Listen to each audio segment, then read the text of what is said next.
Olá pessoal, estamos de volta para a nossa quarta parte sobre a discussão em relação aos fármacos antihipertensivos, né? Então nós já discutimos sobre os bloqueadores do sistema renina-angiotensina-aldosterona, os IECA e os BRA. Discutimos também sobre os vasodilatadores, os nitratos orgânicos, certo? A sildenafila, citrato de sildenafila, e discutimos também sobre os bloqueadores dos canais de cálcio. Agora nós vamos discutir sobre duas outras classes, os antagonistas beta-adrenérgicos e os diuréticos, tá certo? Então vamos lá para a nossa aula e vamos aqui iniciar com os antagonistas beta-adrenérgicos, também chamado de beta-bloqueadores, tá? Esses fármacos, eles fazem parte da classe dos simpatolíticos, ok, pessoal? Os simpatolíticos são aqueles fármacos que desempenham a sua ação modulando o sistema simpático, tá? No qual a noradrenalina é o principal modulador endógeno aí, tá?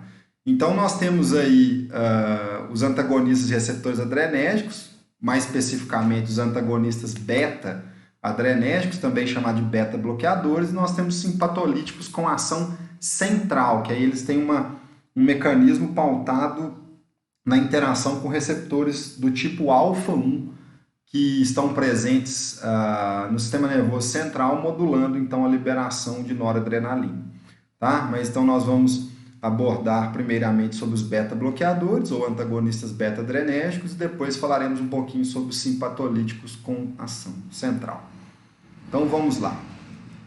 Bom, pessoal, antagonistas beta-adrenérgicos ou beta-bloqueadores são fármacos que, ao bloquear o receptor beta-adrenérgico, presente aí no contexto da hipertensão arterial, são os receptores beta-adrenérgicos envolvidos no músculo liso vascular, né? E também, além do músculo liso vascular, também a nível de músculo cardíaco, ok?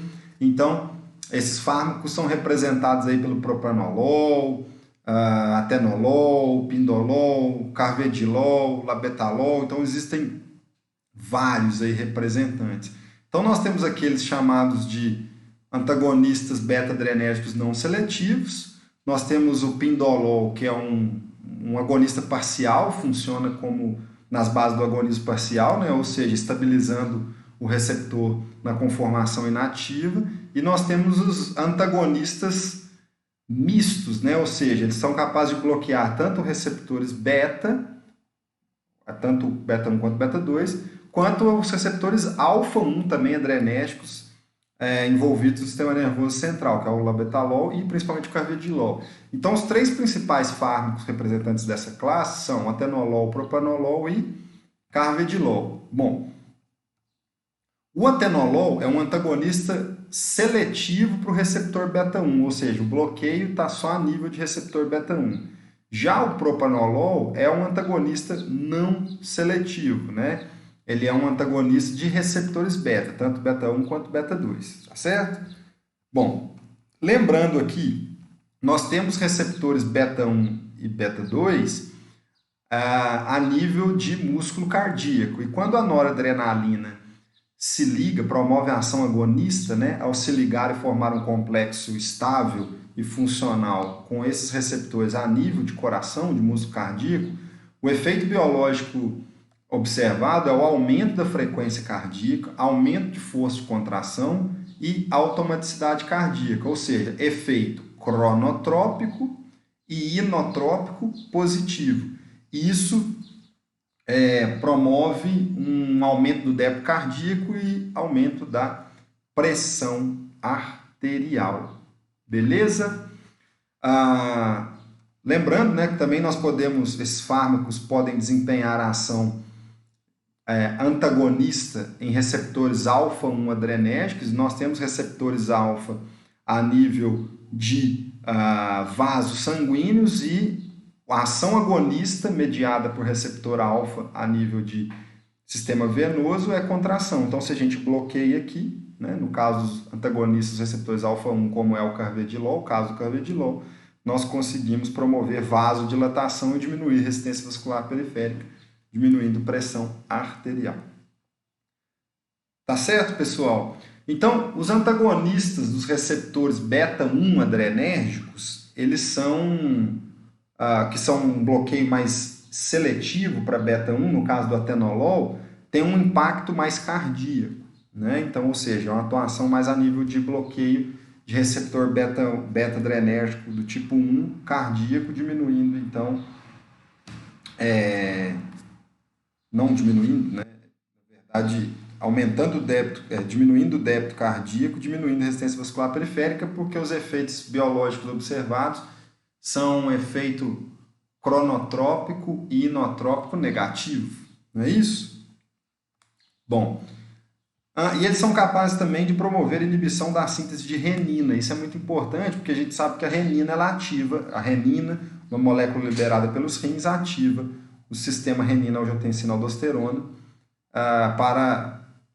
em vias de formação de angiotensina 2, que é um potente vasoconstritor e sinaliza para diversos outros processos, certo?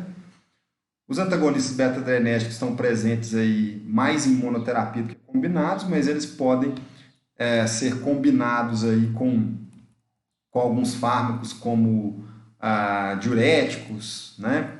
Principalmente, tá? Então, os beta-bloqueadores se propõem a diminuir a ativação dos receptores beta-adrenérgicos, diminuir a síntese de renina e, consequentemente, vai diminuir a síntese de angiotensina 2, vai diminuir a liberação de aldosterona pela glândula renal, pelo córtex da glândula suprarrenal. Isso diminui débito cardíaco, né? Vai também promover a diminuição do débito cardíaco por esse efeito de bloquear receptores, principalmente beta-1 adrenérgicos cardíacos, diminui retenção de sódio e água, né? Diminuindo a volemia, consequentemente diminui então pressão arterial. Certo? Os principais efeitos relacionados aos beta-bloqueadores, efeitos adversos: hipotensão, fadiga, insônia e disfunção sexual. Tem que ter um cuidado específico em relação principalmente ao paciente diabético, porque alguns representantes da classe, como por exemplo o atenolol, que é um antagonista beta-1 seletivo, ele pode ocasionar um quadro de hiperglicemia. Então, utilizar esses fármacos em diabetes, em pacientes diabéticos já é um pouco...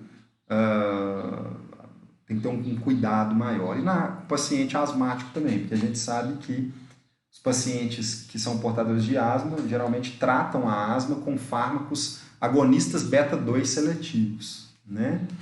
E você utilizando um antagonista beta-adrenérgico, você pode ter um cruzamento aí, entre as vias dos fármacos e isso impactar na terapêutica para asma, né? Na terapêutica para hipertensão. Então, é um cuidado grande que se tem que ter também, certo?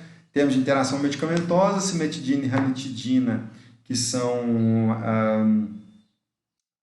antagonistas H2, né? Inibidores da secreção gástrica por via estaminética em células parietais, podem potencializar a ação principalmente do propanolol, né? Rifampicina, fenobarbital e antiácidos reduzem o efeito do propanolol e do atenolol. Antidepressivos podem inativar os antagonistas beta-adrenérgicos, aí são todos representantes da classe, e diazepam e a varfarina sódica potencializam a ação do propanolol, não é? Então, são as principais interações medicamentosas descritas, tá? Então, as associações, como eu disse para vocês, além dos diuréticos, que é clássico, pode associar também beta-bloqueadores com os bloqueadores de canais de cálcio, como amlodipino, né, por exemplo, e também com inibidores de ECA, como captopril, enalapril, certo? Bom, vamos falar um pouquinho mais dos antagonistas alfa-1 adrenérgicos, lembrando que a nível do sistema venoso nós temos tantos receptores alfa quanto beta em relação à via do sistema nervoso autônomo simpático, e os receptores alfa são responsáveis pela contração quando a noradrenalina se liga e promove a ação de ativar o receptor, né, nessa via. Então, se a gente bloqueia o receptor alfa, nós temos a ação contrária, que é dilatação ou vasodilatação. E essa é a proposta, uma das propostas dos antagonistas alfa-1-adrenérgico a nível de músculo liso vascular, né?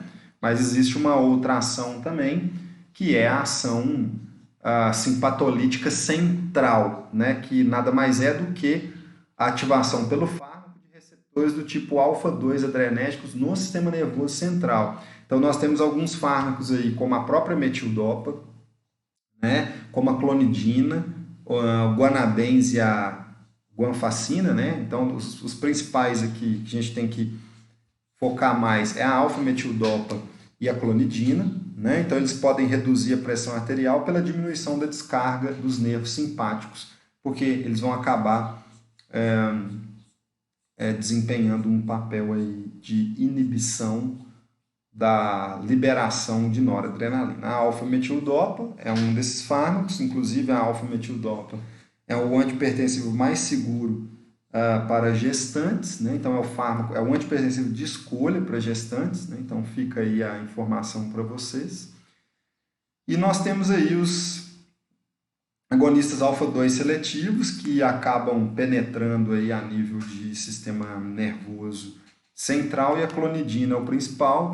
Como que a clonidina funciona? A clonidina, que é um agonista alfa-2 adrenérgico central, ao se ligar nos receptores alfa-2, ela inibe a cascata de sinalização da adenilato ciclase, não há formação de MP cíclico, e se não há formação de MP cíclico,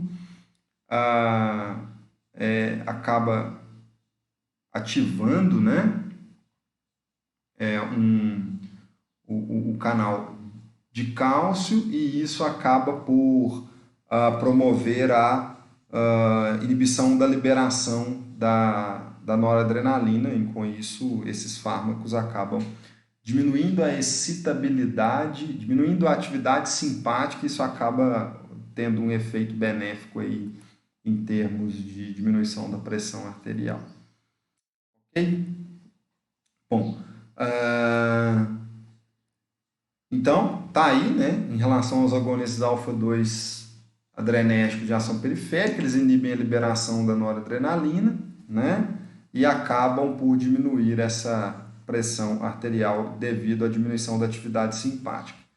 Tá certo, pessoal? Então, agora vamos falar um pouquinho aqui dos diuréticos, né, porque o objetivo da utilização de fármacos diuréticos é aumentar a excreção de líquido, reduzindo, então, o volume celular plasmático. Isso reduz a volemia, que é o volume de sangue, reduzindo, então, o débito cardíaco. E isso acaba tendo um benefício em termos de efeito vasodilatador direto também. Tá certo? Bom, os diuréticos eles são mais utilizados em combinação do que em monoterapia. Isso porque os diuréticos são fármacos que apresentam fraca ação antihipertensiva se utilizados isoladamente, mas que quando utilizados combinados com outros agentes antihipertensivos clássicos e mais potentes, eles acabam potencializando a ação hipotensora, tá? Desses outros antihipertensivos utilizados em associação. Então essa é a grande questão aí dos diuréticos, ser utilizado combinado e não somente em monoterapia para tratar a hipertensão. Então nós temos aí, ó, os principais utilizados no tratamento da hipertensão são as benzotiazidas, né, como a hidroclorotiazida, né, que são os diuréticos tiazídicos, a clortalidona, a milorida, a furosemida, que é um diurético de alça, e a espironolactona, que é um antagonista de mineralocorticoide. Na verdade, é um antagonista de aldosterona, que é também chamado de diurético poupador de potássio. Tá certo? Bom, pessoal, então, o sítio de ação dos fármacos diuréticos é na unidade funcional dos rins, chamada de néfron. Então, esses fármacos vão atuar a nível de néfron para promover aí o estímulo de aumento de excreção de líquido, de fluido, né? Diminuindo, então, o volume sanguíneo e diminuindo o débito cardíaco e, consequentemente, pressão arterial. Aqui estão algumas associações de antihipertensivos com diuréticos, né? Então, nós temos aí algumas associações importantes, né? Inibidores adrenérgicos com diuréticos, beta-bloqueador com diurético, né? Você pode associar também, como nós já vimos, os IECA com diuréticos, os BRAS com diuréticos. Então, os diuréticos entram, de fato, muito fortes aí nas associações antipertensivas. Ok, pessoal? Então, essa é a proposta dos diuréticos. Um ponto importante em relação à espironolactona. A espironolactona é considerado um diurético poupador de potássio que atua a nível basicamente de túbulos proximais e ducto coletor, antagonizando os receptores de aldosterona. Por isso que esse fármaco é classificado também como antagonista de mineralocorticoide. Então, antagoniza o receptor de aldosterona, a aldosterona não desempenha o seu papel de retenção de sódio e água para aumentar a volemia e, consequentemente, aumentar a pressão arterial, porque os receptores estão bloqueados pelo fármaco, então eles não conseguem ser ativados. Então, a espironolactona ela tem um mecanismo de ação um pouquinho distinto dos outros, né?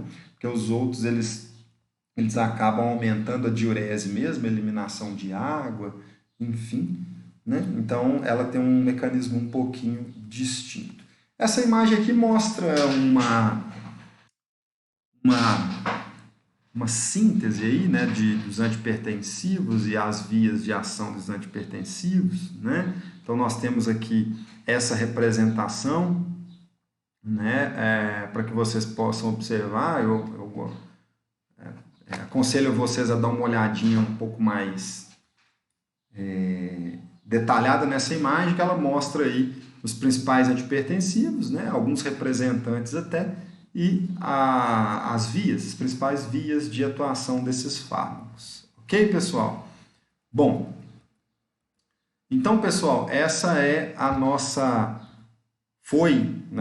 aula aula 4 sobre a farmacoterapia da hipertensão arterial. Espero que vocês tenham aproveitado aí nossas discussões e voltamos em uma próxima aula ainda falando sobre antipertensivos, no qual eu quero discutir com vocês a correlação existente entre o uso de bloqueadores do sistema renina-angiotensina-aldosterona, como os IEC e os BRAS, e a COVID-19, né? Um estudo que saiu aí, e houve algumas polêmicas em relação aí a pacientes hipertensos que fazem uso desse tipo de fármaco, que poderiam estar sujeitos a condições mais severas, né? Mais complicadas, principalmente a nível respiratório, da COVID-19. Então nós vamos discutir um pouquinho sobre isso para que vocês fiquem bem informados nessa questão.